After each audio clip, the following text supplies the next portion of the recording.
पिया जब अलियार की कॉल्स नहीं उठाती तो अलियार यह फैसला करता है कि वह खुद पिया के घर जाएगा। लेकिन जैसे ही अलियार पिया के दरवाजे के करीब पहुंचता है तो क्या देखता है कि साविल पहले से ही पिया के दरवाजे पर खड़ा है और पिया उससे बातें कर रही है। यह मंजर देखकर अलियार के अंदर शदीद गुस्सा भड़क उठता है।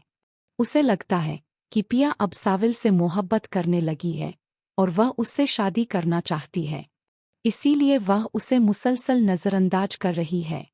अलियार को जरा भी अंदाज़ा नहीं कि साविल तो सिर्फ पिया को अलियार के बाप मूसा से बचाना चाहता है, क्योंकि साविल पिया से सच्ची मोहब्बत करता है। साबिल परेशानी से कहता है, पिया जी मैंने सेठ दाऊद को कई बार मना किया है, लेकिन मुझे लगता है कि अब वह मुझ पर भी शक करने लगा है। अगर उसने मुझे यह काम ना दिया तो वह किसी और से यह काम करवा लेगा। वो आपको हासिल करना चाहता है। वह किसी भी कीमत पर आपको हासिल करके ही दौलेगा।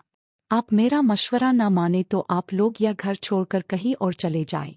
पिया दुख से कहती है, साविल अगर मैं यहाँ से कहीं और भी चली गई तो क्या मूसा मुझे ढूंढ नहीं पाएगा? वो ढूंढ लेगा। वो अपने गुंडे हमारे पीछे लगा देगा और फिर वह मेरे सामने खड़ा होगा। मूसा से भागना ऐसे ही है जैसे अपनी आंखों पर हाथ रखकर यह समझना कि उसे कोई नहीं देख रहा। अब जो होना है वह होकर रहेगा। जब मेरे अपने बाप ने ही मेरी इज्जत की परवाह नहीं की तो मूसा क्यों करेगा?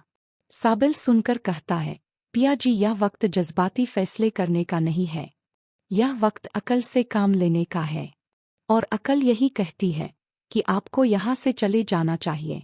इधर असलम जब गैराज से घर वापस आ रहा होता है तो देखता है कि उसके घर के बाहर चंद गुंडे उसके दरवाजे पर नजरें जमाए खड़े हैं। असलम के दिल में खौफ सरायत कर जाता है। उसे समझ आ जाती है कि यह सब मूसा ही करवा रहा है।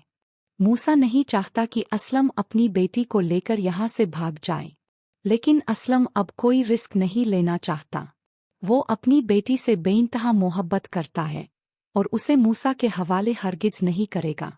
वो फौरन घर के अंदर आ जाता है, कुंडी हगाता है और कमरे में जाकर अपना सामान पैक करने लगता है। ज़किया हैरानी से पूछती है, असलम यह सब क्या कर रहे हैं? हम यह घर छोड़कर कहीं नहीं जाएंगे। असलम गुस्से और खौफ से लरसती आवाज में कहता है, ज़किया तुम पिया से कहो वो अपना सामान पैक करे। अब हम यहाँ नहीं रुकेंगे।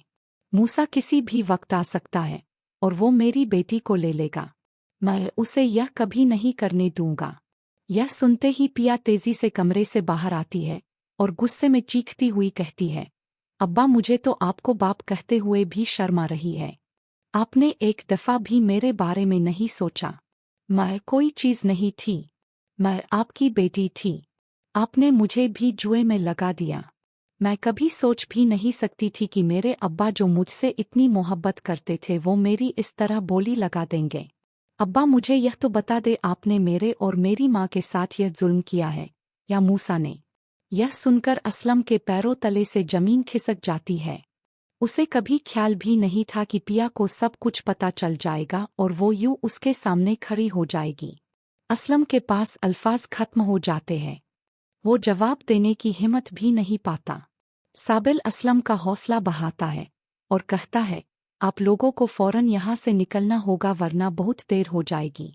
तो दोस्तों, आपके ख्याल में क्या मूसा पिया तक पहुँच जाएगा या फिर साबिल पहले ही पिया को गायब कर चुका होगा?